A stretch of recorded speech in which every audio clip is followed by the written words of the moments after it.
목사인 제가 부끄러운 고백을 하나 하겠습니다.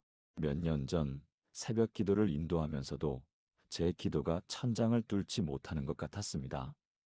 말씀을 전하면서도 제 마음은 메말라 있었습니다. 주님, 하고 시작하면 더 이상 나아갈 수 없었습니다. 2년 전 겨울, 한 집사님이 목회실로 찾아오셨습니다. 62세 김 집사님이셨는데 30년 넘게 신앙생활을 해오신 분이셨습니다. 목사님, 저 요즘 기도가 안 됩니다. 입은 움직이는데 마음이 따라가지 않아요. 제가 뭘 잘못한 걸까요? 그분의 떨리는 목소리를 들으며 제 가슴이 먹먹해졌습니다. 왜냐하면 그것이 바로 제가 겪고 있던 일이었기 때문입니다. 그날 밤, 저는 무릎 꿇고 하나님께 부르짖었습니다. 그때 깨달았습니다. 세상은 이렇게 말합니다. 기도가 안 되면 쉬어라. 시간이 해결해 줄 거야. 그런데 성경은 정반대로 말씀하십니다. 기도가 막힐 때가 바로 돌파의 순간이라고 말입니다. 말이 나오지 않을 때 성령께서 탄식으로 간구하신다고 말입니다. 기도가 막혔을 때 성경이 알려주는 5가지 돌파구입니다. 기도가 막혔을 때 많은 분들이 더 열심히 해야지라고 생각합니다. 그런데 성경은 다르게 말씀합니다. 시편 62편 8절입니다. 백성들아 시시로 그를 의지하고 그의 앞에 마음을 토하라. 하나님은 우리의 피난처시로다. 마음을 토하라. 히브리어 원문을 보면 완전히 비우다라는 의미입니다. 물병을 엎어서 한 방울도 남기지 않고 쏟아내는 그런 이미지입니다. 하나님, 제 기도가 막혔습니다. 주님, 기도하려고 해도 말이 나오지 않습니다. 이렇게 정직하게 고백하는 것이 돌파의 첫걸음입니다. 작년 봄, 부산에 사시는 이 집사님께서 전화를 주셨습니다. 68세 되신 분인데 남편분이 치매 진단을 받으셨다고 했습니다. 목사님, 40년을 함께 살았는데 이제 저를 알아보지 못합니다. 처음엔 열심히 기도했어요. 그런데 3개월이 지나니까 기도가 안 나오더라고요. 저는 그분께 말씀드렸습니다. 집사님, 그 상태를 하나님께 정직하게 고백해 보셨습니까? 그날부터 이 집사님은 바뀌셨습니다. 하나님, 저 지금 기도가 안 됩니다. 남편이 저를 알아보지 못하는 것이 너무 아픕니다. 하나님께서 멀게만 느껴집니다. 그런데도 여기 왔습니다. 그 정직한 고백 이후로 집사님의 기도가 다시 살아나기 시작했습니다. 남편분의 상태는 여전했지만 집사님의 마음에 평안이 찾아왔습니다. 사랑하는 하나님 아버지, 오늘 정직하게 고백합니다. 제 기도가 막혀 있습니다. 하지만 주님, 그럼에도 불구하고 지금 주님 앞에 나왔습니다. 이 정직한 고백을 받아주시고 이 막힌 기도를 뚫어주소서. 예수님의 이름으로 기도합니다. 아멘. 기도가 막혔을 때 로마서 8장 26절에서 27절입니다. 이와 같이 성령도 우리의 연약함을 도우시나니 우리는 마땅히 기도할 바를 알지 못하나 오직 성령이 말할 수 없는 탄식으로 우리를 위하여 친히 간구하시느니라. 사도 바울이 고백합니다. 나도 뭘 기도해야 할지 모를 때가 있다. 우리에게 얼마나 큰 위로입니까?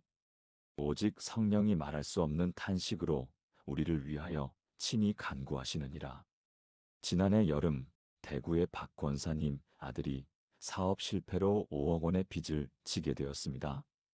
목사님, 뭘 어떻게 기도해야 할지 모르겠어요. 빚을 갚아달라고 이미 수백 번 했어요. 저는 로마서 8장 말씀을 나누며 이렇게 권면했습니다. 권사님, 이제부터는 성령님께 맡기십시오. 성령님, 제가 뭘 기도해야 할지 모릅니다. 성령님께서 하나님의 뜻대로 기도해 주소서. 이렇게만 기도하십시오. 그날부터 박 권사님은 기도의 방법을 바꾸셨습니다. 3주가 지났을 때 한밤중에 마음에 이런 음성이 들렸다고 합니다. 아들을 위해 기도하지 말고 아들과 함께 기도하라. 그렇게 어머니와 아들이 함께 새벽 기도를 시작했습니다. 2개월이 지났을 때 변화가 시작되었습니다. 아들이 술을 끊고 새로운 일자리를 구하고 성실하게 일했습니다. 지금 1년 6개월이 지나 5억의 빚 중 1억 5천만 원을 갚았습니다. 이것이 바로 성령님을 의지하는 기도의 능력입니다. 함께 기도해 보시겠습니까? 사랑의 성령님, 저는 지금 무엇을 기도해야 할지 모릅니다. 성령님, 제 기도를 맡깁니다. 하나님의 뜻대로, 하나님의 때에, 하나님의 방법으로 응답해 주소서. 성령님의 인도하심을 신뢰하며 의지합니다. 예수님의 이름으로 기도합니다. 아멘. 기도가 막혔을 때 바로 하나님의 말씀으로 기도하는 것입니다. 시편 119편 105절입니다. 주의 말씀은 내 발의 등이요 내 길의 빛이니이다. 말씀이 없는 기도는 방향을 잃습니다. 하지만 말씀 안에서의 기도는 분명한 길이 있습니다. 3년 전 가을, 서울의 최 집사님이 회사 구조조정 대상자가 되었습니다. 목사님, 20년을 일한 회사인데 쫓겨날 것 같아요. 이제는 무슨 말을 해야 할지 모르겠어요. 저는 제안했습니다. 집사님, 이제부터 말씀으로 기도해 보세요. 성경을 펴서 마음에 와닿는 구절을 그대로 기도로 드려보세요. 최 집사님은 그날부터 말씀 기도를 시작하셨습니다. 매일 아침 시편 한 편을 펴고 그 말씀을 기도로 드렸습니다. 예를 들어 시편 37편 5절 내기를 여호와께 맡기라를 이렇게 기도했습니다. 하나님, 제 길을 주님께 맡깁니다. 주님을 의지합니다. 신기한 일이 일어났습니다. 기도가 살아나기 시작했습니다. 똑같은 내용을 반복하는 것이 아니라 매일 새로운 말씀으로 기도하게 되었습니다. 한 달 후, 놀랍게도 최 집사님은 구조조정 명단에서 빠져 있었습니다. 팀장님이 강력히 건의했다고 합니다. 이제는 기도가 막히지 않아요. 말씀을 펴면 기도할 내용이 넘쳐나요. 지금 최 집사님은 교회에서 함께 기도해 보시겠습니까? 살아계신 하나님, 주님의 말씀은 제 발의 등이요, 제 길의 빛입니다. 기도가 막혔을 때 제 말이 아닌 주님의 말씀으로 기도하게 하소서. 말씀이 제 마음에 살아 역사하게 하시고 말씀이 제 입술의 기도가 되게 하소서. 예수님의 이름으로 기도합니다. 아멘. 기도가 막혔을 때 우리가 놓치는 가장 중요한 열쇠가 있습니다. 바로 감사입니다. 데살로니가전서 5장 16절에서 18절입니다. 항상 기뻐하라 쉬지 말고 기도하라 범사에 감사하라. 이것이 그리스도 예수 안에서 너희를 향하신 하나님의 뜻이니라. 특히 범사에 감사하라는 말씀이 놀랍습니다. 좋은 일만이 아니라 어려운 일에서도 감사하라는 것입니다. 2년 전 봄, 인천의 정 집사님 딸이 교통사고로 하반신 마비 판정을 받았습니다. 처음 3개월 동안 매일 치유 기도를 드렸지만 상태는 변하지 않았습니다. 4개월째 집사님은 기도가 막혔다고 고백했습니다. 그때 저는 이상한 제안을 했습니다. 집사님, 이제부터 한 달 동안 치유 기도는 중단하고 감사 기도만 해보시겠어요?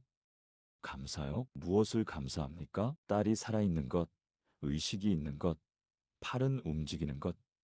이 모든 것이 감사 제목입니다. 집사님은 매일 아침 병실에서 감사 기도를 드렸습니다. 처음 일주일은 형식적이었습니다. 그런데 2주째부터 변화가 시작되었습니다. 감사 제목을 찾다 보니 정말로 감사할 것들이 보이기 시작했습니다. 한 달이 지났을 때 절망이 평안으로, 원망이 감사로, 불신이 믿음으로 바뀌었습니다. 그리고 그때부터 기도가 다시 살아났습니다. 6개월 후 기적이 일어났습니다. 딸의 발가락이 조금씩 움직이기 시작했습니다. 지금 그 딸은 보조기를 사용해서 조금씩 걸을 수 있게 되었습니다. 정 집사님이 말씀하셨습니다.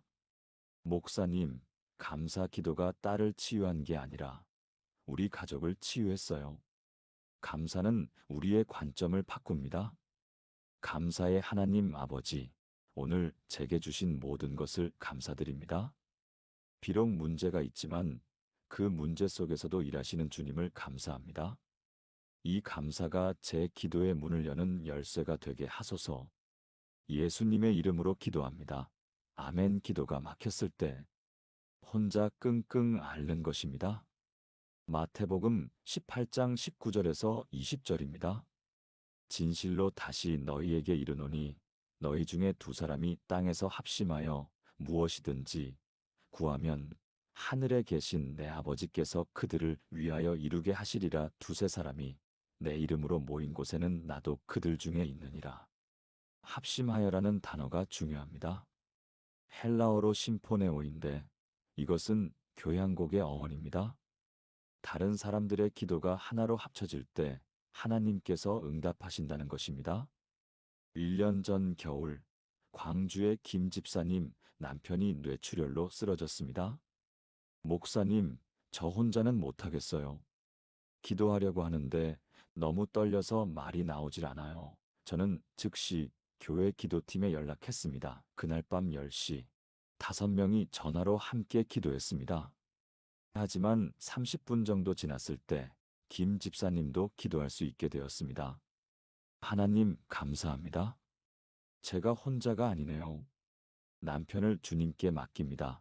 그날 밤 이후로 매일 밤 10시에 전화 기도가 이어졌습니다. 그리고 놀라운 일이 일어났습니다. 48시간 고비를 넘기고 일주일 후 의식을 되찾았습니다. 지금 김 집사님 남편은 거의 일상생활을 회복했습니다. 김 집사님이 말씀하셨습니다.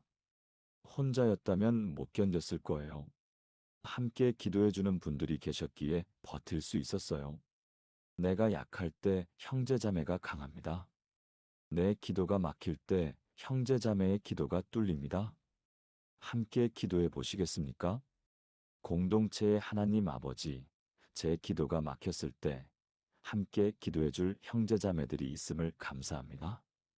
우리가 함께 기도할 때 주님께서 우리 가운데 계심을 믿습니다. 예수님의 이름으로 기도합니다. 아멘. 지금까지 나눈 5가지 말씀을 하나의 기도로 드리겠습니다. 함께 기도하시겠습니까?